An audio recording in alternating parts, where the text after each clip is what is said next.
Sir ମୋର ପ୍ରଶ୍ନ ଏହା କି ଆମେ ନୂଆ ବର୍ଷର ଆରମ୍ଭ କେମିତି କରିବା ଆଉ ଆମେ ନୂଆ ବର୍ଷରେ ନୂଆ କେମିତି ଦେଖିବା? ପୁରୁଣା କ'ଣ ଆଗ ତ ସେଇଟା ଚିହ୍ନିବାକୁ ପଡ଼ିବ ନା। ପୁରୁଣାରୁ ବିରକ୍ତ ହୋଇଯିବା ହିଁ ନୂଆପଣ। ନୂଆ ନିଜେ ନିଜ ଭିତରେ କିଛି ନଥାଏ, ଯାହା ନଜରର ଆର ପାଖରେ ତାକୁ ଦେଖିପାରିବାର ସାମର୍ଥ୍ୟତା ଆମର ନାହିଁ ନା। ତ କମ୍ ସେ କମ୍ ଆପଣ ଜୀବନର ଯେକୌଣସି କ୍ଷେତ୍ରରେ ବି ସକ୍ରିୟ ଅଛନ୍ତି, ସେଠି ଯାହା ଉଚ୍ଚତମ ହୋଇପାରେ ତା ଆଡ଼କୁ ହାତ ବଢ଼ାନ୍ତୁ ନା।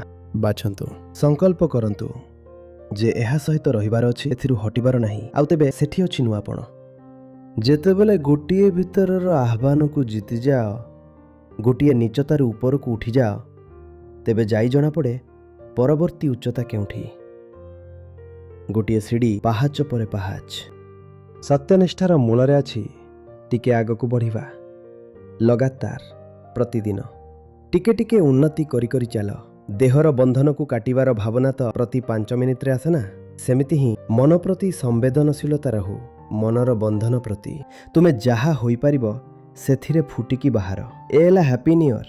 ଆଉ ଯେଉଁଦିନ ତୁମେ ଫୁଟିକି ବାହାରକୁ ଆସିବ ନା, ସେଇଟା ତୁମର ପ୍ରଥମ ହ୍ୟାପି ନ୍ୟୁ ଇୟର୍ ହେବ। ଆଜି ଯାଏଁ କୌଣସିଟି ହୋଇନାହିଁ।